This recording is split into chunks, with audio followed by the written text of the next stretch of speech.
Guys welcome back to my channel. दोस्तों आज मैं सुपर एक्साइटेड हूँ क्योंकि आज मैं आप सबको लेके चलने वाली हूँ एक खूबसूरत से हिल स्टेशन की मनमोहक वादियों के बीच। जी हाँ दोस्तों, अब तक आपने टाइटल और थंबनेल से तो जान ही लिया होगा कि मैं बात कर रही हूँ दार्जिलिंग के बारे में। एंड आई एम श्योर आप में से बहुत से लोग अपनी छुट्टियाँ मनाने के लिए या फिर हनीमून के लिए दार्जिलिंग जाने की प्लानिंग कर रहे होंगे। तो दोस्तों ये वीडियो बिल्कुल आप ही के लिए है क्योंकि मैं इस वीडियो में आपको दार्जिलिंग विजिट करने से रिलेटेड सारी इन्फॉर्मेशन देने वाली हूँ, जैसे कि आपको वहाँ कैसे पहुँचना है, कहाँ रुकना है, खाने की क्या फैसिलिटीज़ मिलने वाली है, कहाँ कहाँ घूमना है, शॉपिंग कहाँ करनी है और आपको दार्जिलिंग के लिए कितने दिन का ट्रिप प्लान करनी चाहिए, कौन सा बेस्ट टाइम रहेगा विजिट करने के लिए और आपको इस ट्रिप के लिए कुल खर्चा कितना आने वाला है। दोस्तों ये सारी इन्फॉर्मेशन मैं आज आपको देने वाली हूँ, तो बने रहिए हमारे साथ इस वीडियो में। और दोस्तों अगर आप हमारे चैनल पर नए हैं तो हमारे चैनल को सब्सक्राइब कर लीजिए क्योंकि हम आपके लिए ऐसे ही ट्रैवल रिलेटेड इन्फॉर्मेशनल वीडियोज़ लेके आते रहते हैं। तो चलिए दोस्तों सबसे पहले बात कर लेते हैं कि आपको यहाँ कैसे पहुँचना है। तो दोस्तों यहाँ पहुँचने के लिए आपके पास दो विकल्प हैं, फ्लाइट या ट्रेन। दोस्तों अगर आप फ्लाइट से आ रहे हैं तो नियरेस्ट एयरपोर्ट बागडोगरा में है जो कि दार्जिलिंग से 88 किलोमीटर की दूरी पर है और एयरपोर्ट से आपको टैक्सी या बस मिल जाएगी जो कि आपको 3.5 घंटे में दार्जिलिंग पहुँचा देगी। और दोस्तों अगर आप ट्रेन से आ रहे हैं तो nearest railway station new Jalpaiguri में है जो कि दार्जिलिंग से लगभग 75 किलोमीटर की दूरी पर है और ये रेलवे स्टेशन देश के सभी प्रमुख शहरों से भी जुड़ा हुआ है और इस जंक्शन पर उत्तर पूर्वी राज्यों के लिए जाने वाली अधिकांश ट्रेनें रुकती हैं। और दोस्तों यहाँ से आपको न्यू जलपाईगुड़ी रेलवे स्टेशन के बाहर आना है। बाहर आने के बाद आपको यहाँ से टैक्सी मिल जाएगी। अगर आप प्राइवेट टैक्सी हायर करते हैं तो ये आपको 3000 से 3500 रुपये तक चार्ज करेंगे और अगर आप शेयरिंग टैक्सी प्रेफर करते हैं तो ये आपसे 300 से 350 रुपये पर पर्सन लेंगे। और दोस्तों यहाँ जो सबसे अच्छा और सबसे सस्ता विकल्प है वो है बस का। आपको यहाँ रेलवे स्टेशन से 3 किलोमीटर की दूरी पर स्थित सिलीगुड़ी बस स्टैंड जाना है। वहाँ से आपको दार्जिलिंग के लिए बस मिल जाएगी और बस वाला आपसे 90 रुपये लेके आपको दार्जिलिंग छोड़ देगा। चलिए दोस्तों दार्जिलिंग पहुंचने के बाद सबसे पहले आपको अपने रहने के लिए एक होटल देखना है। तो यहाँ पे हम आपको बता दें कि आपको दार्जिलिंग में लो बजट से लेकर हाई बजट तक के होटल्स आराम से मिल जाएंगे। आप अपनी आवश्यकता और बजट के अनुसार अपना होटल का चुनाव कर सकते हैं। और बात करें अगर हम इनके कॉस्ट की तो 650 से स्टार्टिंग करके आपको 4000 तक के होटल्स यहाँ आराम से मिल जाएंगे। और दोस्तों एक चीज़ का आपको विशेष ध्यान रखना है कि आपको अपना होटल मॉल रोड या गांधी रोड पे ही लेना है क्योंकि यहाँ पे आपको बहुत सारे होटल्स के ऑप्शंस तो मिल ही जाएंगे, साथ ही साथ आपको यहाँ ट्रांसपोर्ट और खाने पीने की फैसिलिटी भी अच्छी मिल जाएगी। और दोस्तों बात करें अगर हम यहाँ के कुछ फेमस होटल्स और रिसॉर्ट्स की तो my fair Darjeeling, little Tibet resort, little Singamari home stay, Singamari la regency, magnolia residency और होटल विला एवरेस्ट यहाँ के कुछ फेमस होटल्स और रिसॉर्ट्स हैं। और दोस्तों बात करें अगर हम यहाँ खाने की तो यहाँ आपको खाने पीने की बहुत ज़्यादा समस्या नहीं आने वाली है क्योंकि यहाँ वेज और नॉन वेज हर तरह का खाना उपलब्ध है। और बात करें अगर हम यहाँ के लोकल फूड की तो दोस्तों यहाँ लोकल फूड में आपको यहाँ के रेस्टोरेंट्स में पश्चिम बंगाल का स्थानीय भोजन चखने को मिल जाएगा। इसके अलावा दोस्तों आप यहाँ देसी और विदेशी खाने का आनंद भी ले सकते हैं। और दोस्तों दार्जिलिंग का प्रमुख भोजन में चावल, नूडल्स, बंगाली थाली और आलू अधिक पसंद किए जाते हैं। इसके अलावा दोस्तों आप यहाँ स्नैक्स फूड में मोमोज और पकौड़ों का मज़ा भी ले सकते हैं और फास्ट फूड में आपको यहाँ बर्गर और पिज़्ज़ा भी इजीली अवेलेबल हो जाएगा। और दोस्तों बात करें अगर हम यहाँ खाने की कॉस्ट की तो 80 रुपये से स्टार्टिंग करके 150-200 तक में आपको यहाँ खाना आराम से मिल जाएगा। तो चलिए दोस्तों अब बात कर लेते हैं यहाँ घूमने की। तो दोस्तों यहाँ पे घूमने के लिए आपको टैक्सी हायर करनी पड़ेगी जो कि आपको घंटा घर में मिलेगी जो कि मॉल रोड के पास में ही है। और दोस्तों टैक्सी वाला आपसे 800 से 1000 रुपये के बीच चार्ज करेगा और 3 से 4 किलोमीटर के रेडियस में आपको 6 से 7 प्लेसेस यहाँ घुमाएगा और वापस आपके होटल पर ड्रॉप कर देगा। इसके बाद दोस्तों आपको अगले दिन घूमनी है वो जगह जो कि दार्जिलिंग से 10 से 15 किलोमीटर की दूरी पर है।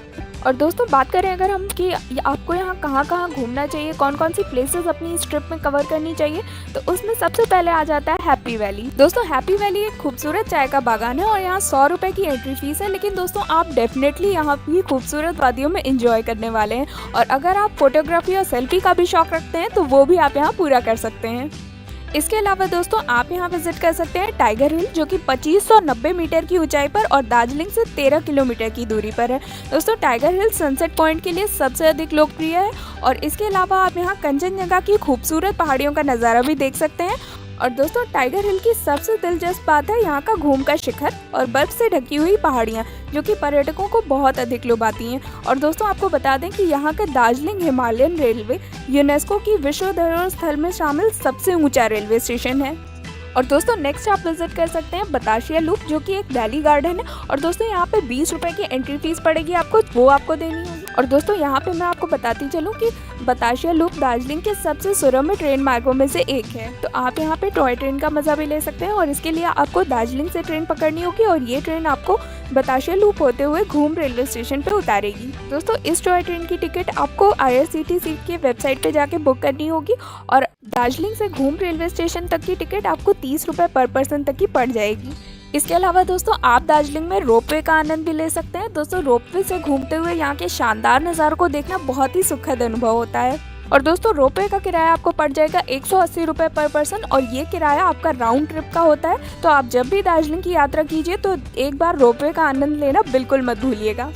इसके साथ ही दोस्तों आप विजिट कर सकते हैं रॉक गार्डन, जिसे बारबोटे रॉक गार्डन के नाम से भी जाना जाता है, जो कि दार्जिलिंग से 10 किलोमीटर की दूरी पर है और आप यहाँ पे खूबसूरत पहाड़ियों के साथ साथ वाटरफॉल का मज़ा भी ले सकते हैं। और दोस्तों अगर आप एक एनिमल लवर हैं तो आपको यहाँ का सिंगालीला राष्ट्रीय उद्यान एक बार ज़रूर विजिट करना चाहिए। यहाँ पे रोडोडेंड्रॉन वनों, अल्पाइन घाटी, जानवरों और ऑर्किड की दुर्लभ प्रजातियों को देखा जा सकता है। इसके अलावा इस राष्ट्रीय उद्यान को बहुत ही दुर्लभ विदेशी लाल पांडा और हिमालयन काले भालू के निवास स्थान के रूप में भी जाना जाता है। और दोस्तों अगर आप ट्रैकिंग का शौक भी रखते हैं तो आप सिंगालीला नेशनल पार्क के पास ही संदकफू ट्रैक जा सकते हैं, जो कि पश्चिम बंगाल की सबसे ऊंची चोटी है। आप यहाँ पे ट्रैकिंग का आनंद भी ले सकते हैं। इसके अलावा दोस्तों अगर आप एडवेंचर के शौकीन हैं या फिर आप रिवर राफ्टिंग का शौक भी रखते हैं तो आप दार्जिलिंग में तीस्ता नदी में व्हाइट वाटर राफ्टिंग का मजा भी ले सकते हैं। इसके अलावा दोस्तों दार्जिलिंग के पद्मजा नायडू जूलॉजिकल पार्क में आपको तरह तरह के जानवरों की घनी आबादी देखने को मिल जाएगी। इसे दार्जिलिंग के एक खूबसूरत चिड़ियाघर के रूप में भी जाना जाता है। तो चलिए दोस्तों अब यहाँ घूमने के बाद अगर आप यहाँ कुछ शॉपिंग का मूड बना रहे हैं तो हम आपको बता दें कि दार्जिलिंग की चाय विश्व प्रसिद्ध है। तो अगर आप चाय के शौकीन हैं तो आप यहाँ से अपने लिए चाय खरीद सकते हैं। इसके साथ ही दोस्तों आप यहाँ पे वुलन आइटम्स या फिर तिब्बतियन आर्टिफैक्ट्स भी खरीद सकते हैं या फिर आप यहाँ से भगवान बुद्ध की छोटे शो पीस ले सकते हैं या फिर आपको प्रेयर व्हील्स भी यहाँ आराम से मिल जाएंगे। और बात करें अगर हम यहाँ की कुछ फेमस मार्केट्स की जहाँ आप शॉपिंग कर सकते हैं तो उनमें सबसे पहले आ जाता है मॉल रोड। इसके बाद आप शॉपिंग कर सकते हैं नेहरू रोड पे। इसके अलावा आप विजिट कर सकते हैं बतासिया लूप मार्केट, घूम मोनेस्ट्री मार्केट, तीस्ता बाजार और चौक बाजार। तो चलिए दोस्तों अब आ जाता है सबसे बड़ा सवाल कि आपको दार्जिलिंग के लिए कितने दिन का ट्रिप प्लान करना चाहिए, कौन सा बेस्ट टाइम रहेगा विजिट करने के लिए। तो दोस्तों 3 से 4 दिन का ट्रिप आपके लिए पर्याप्त रहेगा। और दोस्तों अप्रैल से जून तक का समय सबसे अच्छा माना जाता है दार्जिलिंग विजिट करने के लिए और ये यहाँ का पीक टूरिस्ट सीजन होता है। तो हो सकता है इस समय आपको यहाँ पे चीज़ें थोड़ी महंगी मिलें, लेकिन अगर आप बजट ट्रिप चाहते हैं तो आप सर्दियों के टाइम भी यहाँ विजिट कर सकते हैं।